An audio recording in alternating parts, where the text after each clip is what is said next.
thank you very much for allowing me to come and speak to you this morning. It's a real pleasure and a real privilege, because actually you are the experts and you're the people that we want to hear from, because you're the ones that know your community. And so I don't stand here saying that I know anything about your community.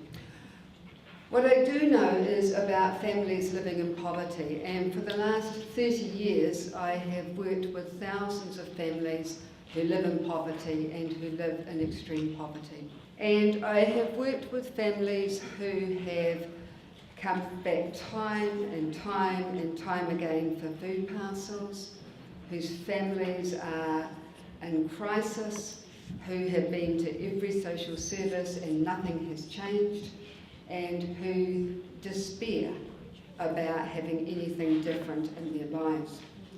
I've been part of social service agencies that have come up with hundreds of solutions for how to solve poverty.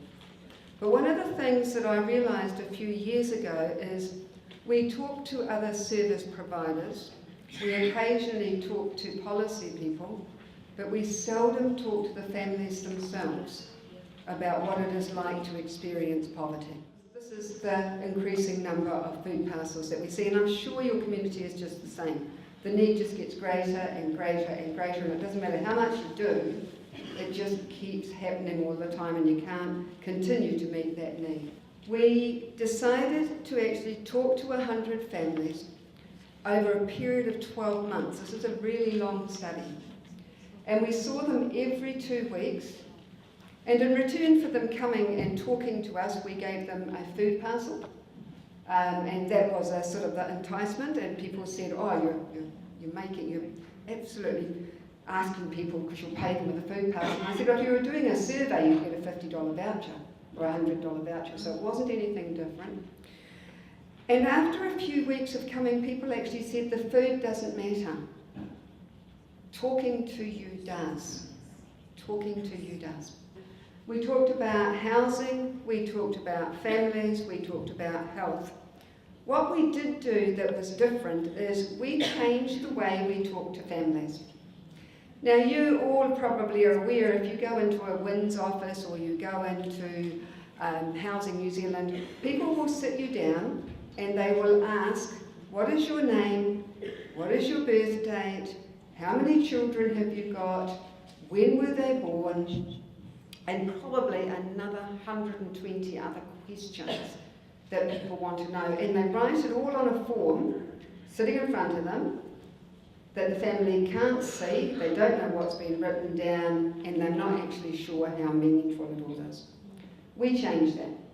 First of all, we did a picture of everybody's family with the family. We call it a whakapapa. We call it a genera. Whatever it is we call it, we sat with the family and we talked about how their families look. Now I know if I go to a social service agency and they say to me, tell me about your family, I could go, I am an only child. I have a mother and father and I'm an only child, except I happen to be the youngest of 5 children. I have 2 half-brothers and 2 half-sisters, and most of you are with me so far, right?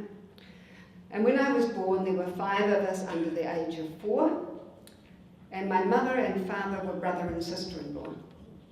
You try and put that on a form, and our cousins lived with us some weeks, and they didn't live with us other weeks. And money didn't always come in the door to the children, so there was often times that we were hungry. When we give families a benefit based on the form, we base it on the children that we think are living in that household, not the children that are really living in that household. We don't think about children that are moving in and out between households, because actually, in terms of the way we work as agencies, we have no way of collecting that data. So the first thing we did was every family was a genogram. And then over the top of that very basic picture, we went to put another layer of how much abuse has been in this family. Where are the issues of family violence? Let's look at the intergenerational stuff that's been going on. Let's look at the intergenerational alcoholism. And when you put over the layers of this, you just watch things trickling through families. Have gone on for generation after generation after generation, and we tell them, get a job and it will all be fixed. You know? And we have to start at the very beginning and understand who people are. Now this is a typical family, and I won't say typical family of four because we didn't really have typical families of four, but we said a family of four. And these were the agencies they visited in a 2-week period. Okay? 2 weeks, 45 in case you're counting.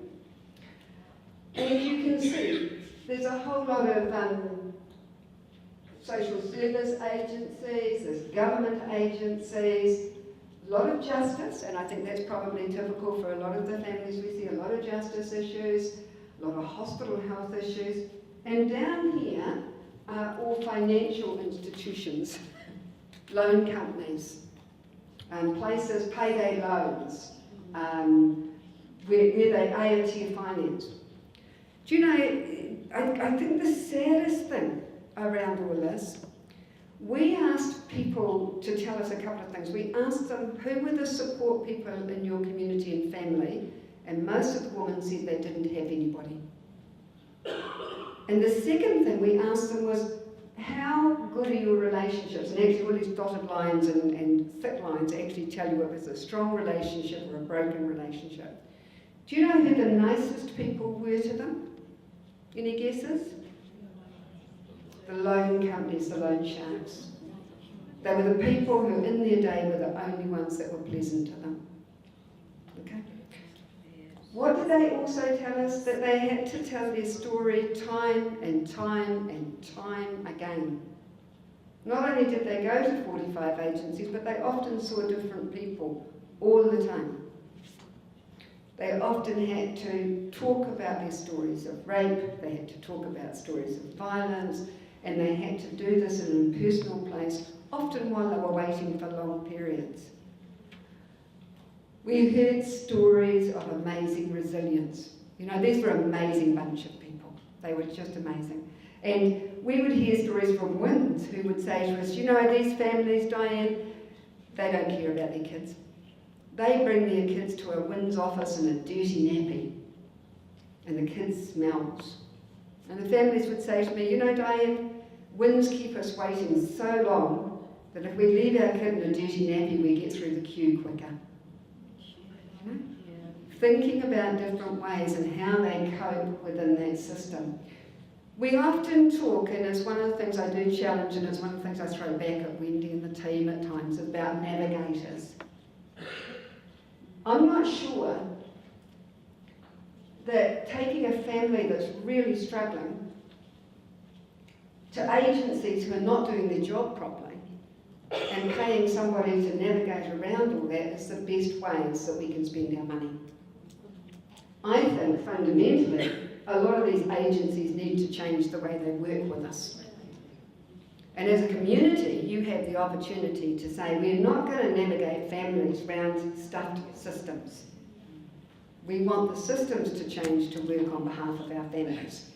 Debt costs families a huge amount, so I'd like to move that one along. This is a fairly typical story that we heard, 18-year-old, into a relationship, partner says, my mum hasn't got a car, she's got no credit rating, will you sign the form? And so she does, and then she signs it again and again and again. 3 years later, he leaves.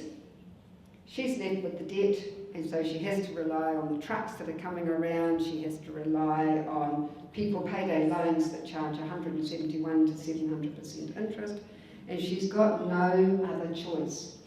I hear all the time, why was she so stupid? Why was she so stupid? Put your hand up if you're on Facebook. Okay. Put your hand up if you've read the terms and conditions. One, maybe. Yeah? Okay, so we're all sign things and sign away our information. We do things because we want to get something. And if you're desperate to get money, you'll sign anything. Okay, so just understanding that. The other problem here is, of course, this woman's debt and everybody else in the families that we saw actually exceeds, and payment on it exceeds any money she's getting in from her benefit. Now, I don't know if you heard last night, I was really intrigued that MSD has no idea how much they're spending on emergency accommodation for families at the moment, because it's across a whole lot of agencies and they don't know how to get the data. If we don't know how much this debt is, and actually when her money comes in her benefit and she's paying this off, she's actually left with no money to start with. And all the budgeting in the world's not going to change that. And all the financial literacy in the world's not going to change that.